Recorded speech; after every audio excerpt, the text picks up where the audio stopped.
What is Sari Sumdac's origin? This is a question that has fazed even the most astute scholars for thousands of generations. Is she a creation of the Allspark? Is she the bullet that killed John F. Kennedy? It's a secret so safely kept that not even Sari herself knows. And her creator, series art director Derrick J. Wyatt, has his lips sealed. What was her actual origin? Why was she on Earth? Why was she created? I'm only going to answer that one of two ways. Either in fiction that Marty Eisenberg has written, or on my deathbed. After absorbing as much information as I possibly could, I reached out to you all via one of my legendary Instagram stories, asking you to shoot me your best Sari origin theories.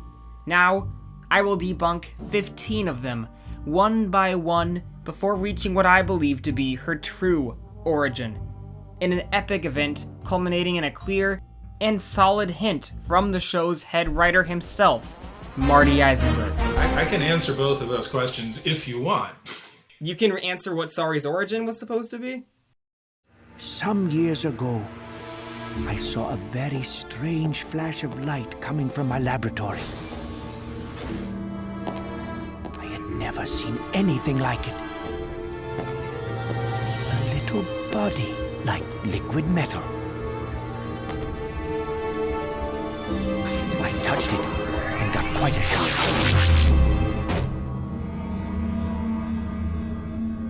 When I came to, you were just there. Theory number 1. Sari was created by the Allspark. I almost didn't write this as a theory, because it seems absolutely a given that the Allspark played some role in her creation. The Allspark went out of its way to infuse her keycard with life-giving properties. It clearly has a bond with her and her specifically. Okay, that was weird. Did we just have a conversation? It works out timeline-wise, as the Allspark is in Lake Erie at the time of Sari's creation, a mere 36.88 miles away from the proven geographical location of Sumdac Tower. But how is far less important than why. I've talked before about how the Allspark is very inconsistent, and it's often hard to tell if these were just contrivances so that the story could happen, or if there was a specific end goal and payoff in mind. It brings Megatron to Earth in Episode 1, brings Megatron back online for seemingly no reason, and in its oddest behavior, goes out of its way to bring Megatron's 3 attack drones to life. There were never any clear rules about why the Allspark did what it did. If Sari were to be a creation of the Allspark, which is very likely in some form, there would have to be a good reason in order for the answer to be satisfying. Like, why did the Allspark wait 42 years to generate a protoform? And what was its purpose for her? Why did it create her, you know? A lot of the following theories offer specific solutions, so let's jump into those. Theory number 2, Sari is Primus. The theory posits that Primus, the mystical transformer god, created Sari's protoform as a vessel for his power. He resides within the Allspark, and Sari was created by him to host his power, and maybe to defeat Unicron or something. Given the importance the show treats Sari's origin with, this seems like it would make sense on paper, but the Unicron thing is certainly false, since Derrick has stated many times that Unicron would not have shown up in the series outside of his disembodied head floating around Cybertron in a hypothetical flash-forward episode. If we were just kind of go around the whole Unicron thing, his head probably would have been floating around Cybertron, but we didn't want to repeat the movie or try to outdo the movie. You might think that Primus may still remain, right? No. One major problem. Derrick J. Wyatt passionately dislikes Primus. Like many fans, he sees the heavy mysticism of Primus and the 13 as kinda dumb. Like, these are just robots. Optimus Prime doesn't need to be the second coming. It's not likely that Derrick was outvoted by the staff, because Derrick was the most passionate about Transformers there. It's unlikely that Marty Isenberg or Matt Youngberg would have even known about Primus, let alone been passionate enough to fight for his inclusion against Derrick. I was not the Transformers expert in this. Oh yeah. I didn't grow up on G1. I was too old for it. I was in college when it came out, so I didn't have that kind of connection to the show. So I really relied on Derrick and Matt, mostly Derrick, where I would say, I need a character that's like this. And he would say, oh, well, let's use this character. Henceforth, we should let this video put the Primus theory to rest once and for all.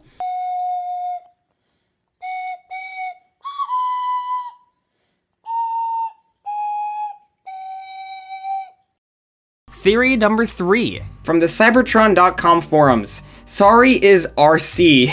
The Cybertron.com forums were just a gold mine. Derrick mocked this one. Why why would you think this? The whole theory hinges on the fact that RC appeared multiple times in Transwarped. By that logic, Sari could be Headmaster. That's 10 out of 10 theory, but it's wrong. Theory number 4, from Shockblaster and Grimlock posting on Instagram.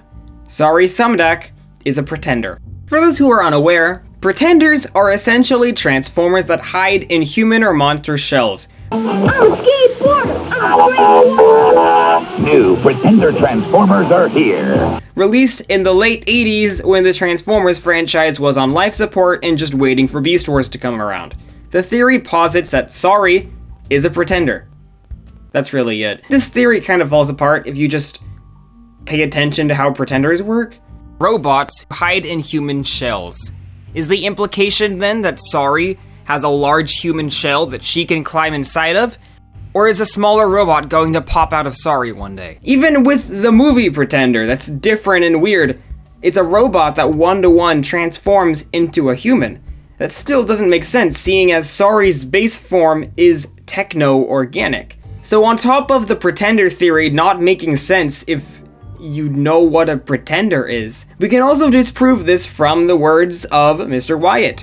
He was asked on Twitter if there were any plans for more pretenders, after Meltdown's genetic experiments were based on Bombburst and Submariner.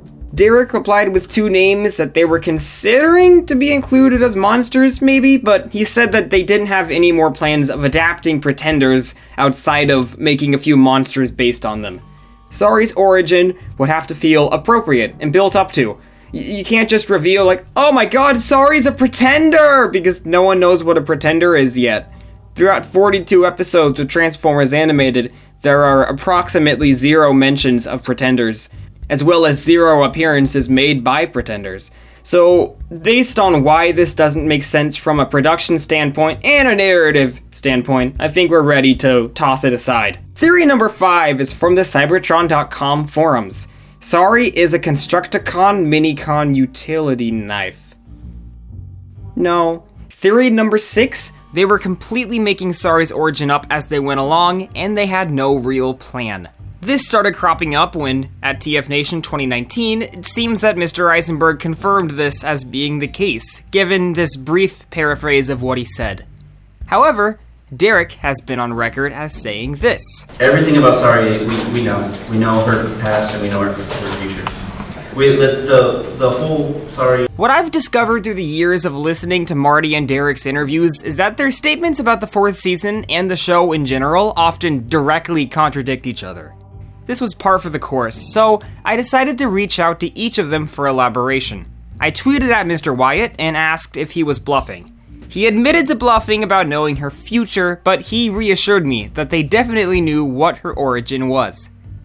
Meanwhile, Mr. Eisenberg had this to say. I have an idea in my head of what Sari's origin is. I don't know that Matt and Derrick were completely on board with it. And Hasbro didn't care because Sari wasn't a toy. So ultimately, Sari's origin would have been whatever the 3 of us agreed to, and I don't know that we agreed definitively, or I don't know that I had convinced them of my version of it. So I think it has to, as far as what's canon, until something else replaces it, it's what you see on the screen. Okay. So, once again, Mr. Wyatt and Mr. Eisenberg have opposing statements. Either one of them is forgetting something, or they both interpreted events differently back in 2007-2008. It's a 15-year-old cartoon, and they're busy guys, so I'm not gonna interrogate them further. It's just kind of funny. Regardless of whether or not this is true, they did have an idea or two of what her origin was. So let's try to keep guessing what they might have been. Theory number 7 comes from Google. Sari is an Indian dress commonly worn by women. That's ridiculous. Sari is a person. She's not clothing. Theory number 8 comes from u/SweetSmurf on Reddit, who thinks that Sari Sumdac is a reincarnation of Solus Prime. Unfortunately, Solus Prime didn't exist in fiction until 2013, created by a completely different production team over 4 years since Marty and Derrick had emptied their offices at Cartoon Network. Also, Derrick hates the 13 Primes as stated before, which makes this especially not work. Oh, and get this. Apparently, I accidentally plagiarized the name TFA Mysteries from the TFA Mysteries subreddit from r/game theorists. My most sincere apologies to u/SweetSmurf, and of course, to Matt Pat himself. Theory number 9 is from Dodad Fattaz on Instagram. Sari is a city speaker. Once again, city speaking wasn't introduced until the Windblade comics in the mid-2010s, long after animated's cancellation, so it's not possible. Theory number 10 from Maximo729 on Instagram. Sumdac had sex with the protoform. Theory number 11. Sari is her own love child with Bumblebee. Bumblebee is mentally 16. We cannot allow him to be anyone's father. We as a fan base, we need to just stop coming up with theories, okay? Take the L, they're all wrong. Theory number 12, from War Turtle Kid 74. Sari is going to evolve into a giant robot. I like this theory because it doesn't solve anything at all about her origin, but during my research in the TFA Mysteries episode 2, I found this to be explicitly untrue, because Sari Sumdac didn't have any further upgrades or transformations planned outside of some minor changes in that hypothetical flash-forward episode. Was Sari due for any more transformation or evolution? I think we did talk a little bit about if we did that flash forward episode, maybe she was a little bit different in that. Oh, right. But not in the general. Right. Theory number 13, from the Cybertron.com forums. 2 ships called the Axelon and the Dark Side crashed onto Earth, and several protoforms spilled out of the Axelon, one of which crashed into Sumdac's lab. Only one problem with that story. Where are the Axelon, the Dark Side, and the other protoforms? I see some holes here. Sari's creation wasn't during the prehistoric times. She's 7. In Survival of the Fittest, Fanzone says she's 8. 8-year-old. And her birthday is 2 episodes prior, meaning she's 7 for the first half of season 1. I don't think 2 giant Cybertronian ships full of robots would have crashed onto Earth 7 years before the events of the series, only to be completely forgotten about by the time Transformers animated happens. Theory number 14, from Jake Larrett on Instagram, and Zilch3, the man, the myth, the legend. I thought his name was Zlich for so long, and then this is the first time I've said it out loud. It's Zilch, it's not Zlich. A protoform from the attack on the A protoform from the attack on the Cyber Ninja Dojo teleported and time traveled into Sumdac's lab. I see this one floated around a lot. It offers a how, but not a why. Protoforms don't just time travel on their own. In addition, the protoforms from the temple look completely different from this. Sumdac even states as much in the outline for the trial of Megatron. That's part of the mystery. Why is hers different? I personally don't think that a protoform this small was in the temple, because every pod we see is regular Autobot sized. But maybe it's off camera somewhere. Let's say that an inexplicably tiny protoform existed in the temple, and then one day it decided to time travel into the future and change locations, landing in the middle of Sumdac's lab. We still don't know why. This theory can't be disproven, not because it doesn't have legs, but because it presents so little information to disprove. There are 2 common extensions to this logic line. One is that some ultra-cosmically powerful being teleported the protoform through time into the lab. However, with Primus, Unicron, and the 13 off the table, who really is there? On top of that, from a narrative perspective, it would be so deeply unsatisfying if Sari's origin fundamentally hinged on some ultra-cosmically powerful being that we haven't even seen before. Professor Princess is probably powerful enough to bend space and time to her whim, but she's so powerful she doesn't even need Sari. She could end all life in the universe with one flick of her wand. Why would she waste her time creating a techno-organic girl? The second option is that this protoform didn't time travel at all, but it found its way to Earth on the Nemesis, which is where the stolen protoforms went after the temple. This doesn't work either, because the Nemesis never arrived on Earth until long after Sari's creation. After Transform and Roll Out Part 1, Starscream just kind of mindlessly flies the thing around the galaxy for 50 years, not accomplishing anything, until he sees Earth on a radar and says, "Still, it looks promising. Extremely promising." He's never seen this planet before. He's never been there. The Nemesis crashes on the moon off-screen between Rollout Part 2 and Rollout Part 3, where it remains for the rest of the series.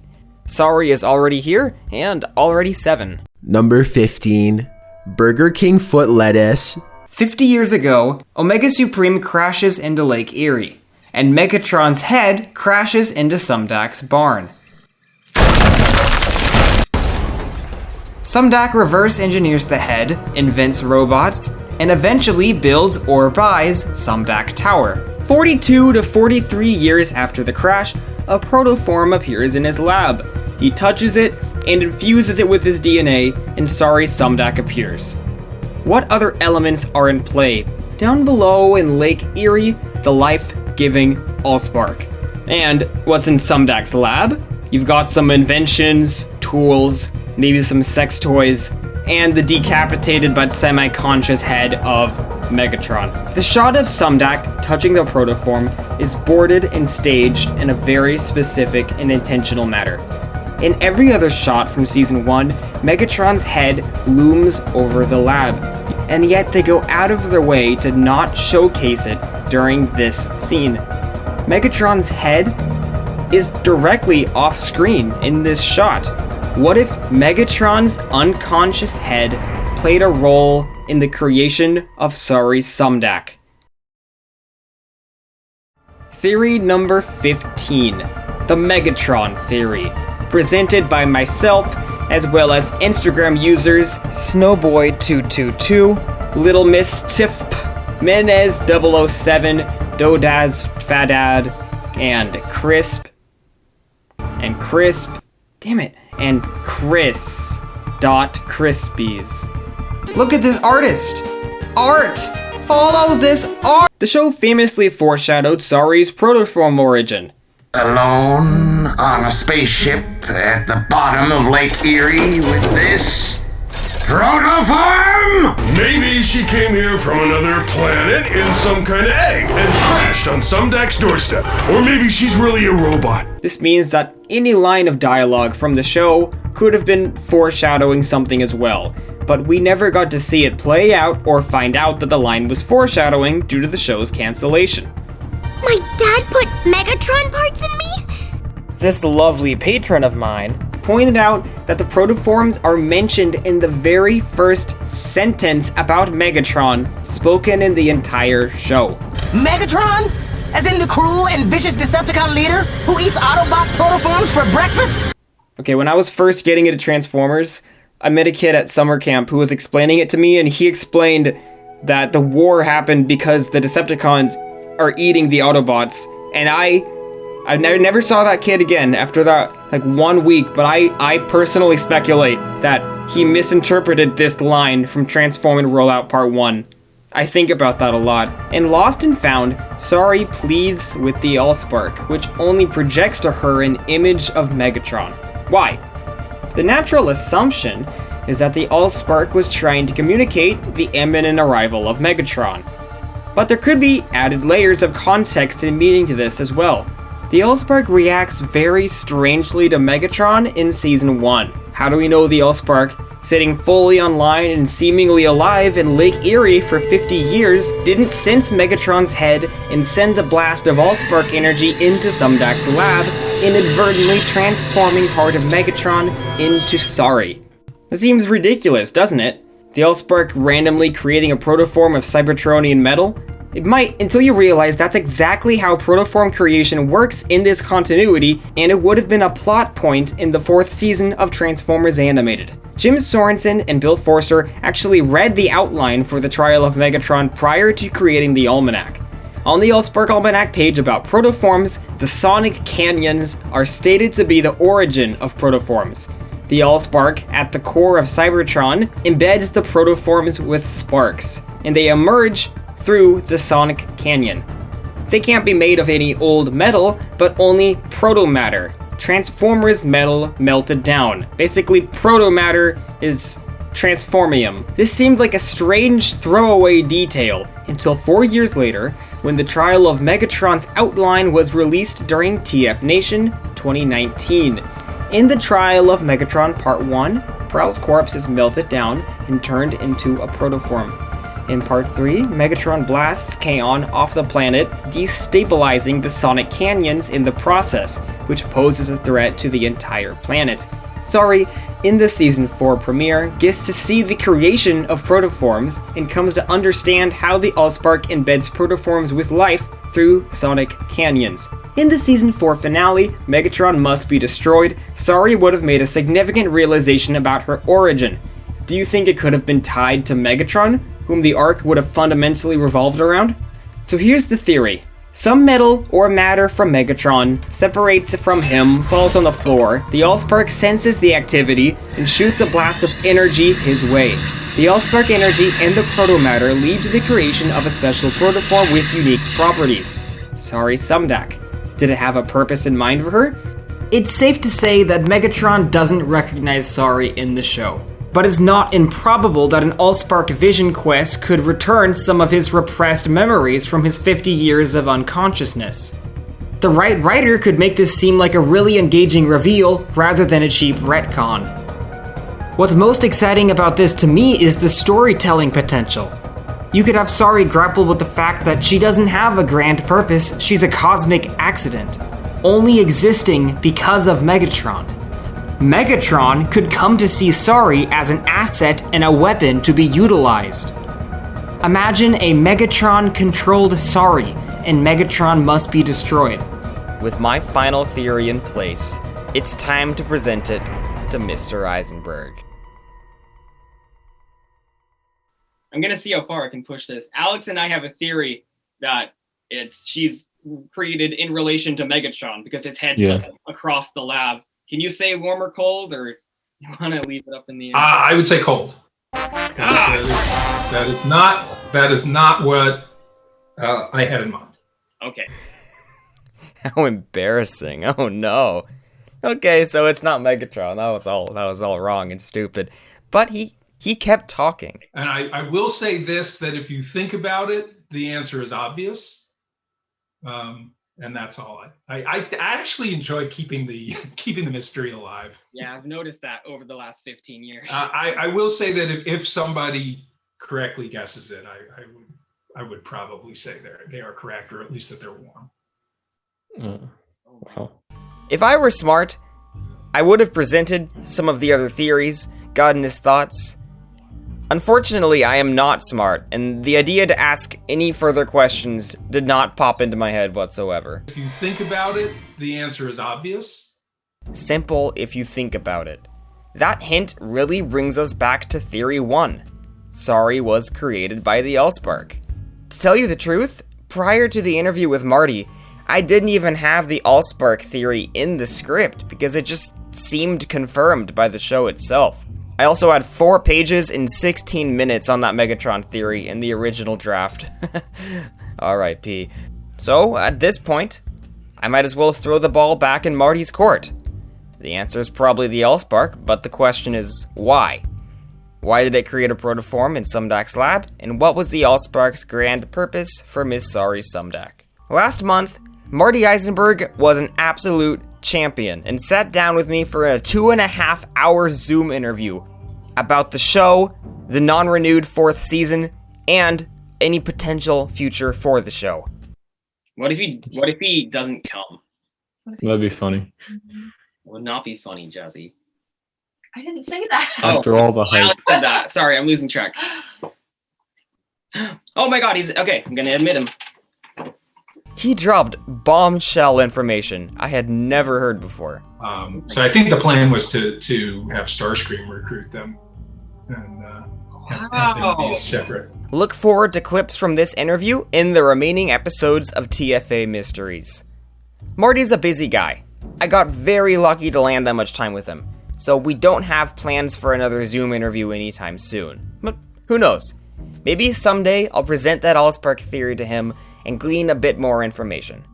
In the meantime, what are your theories about her origin? I'm genuinely curious to know if there's any wild guesses that I've missed. Thank you to my Patreon supporters.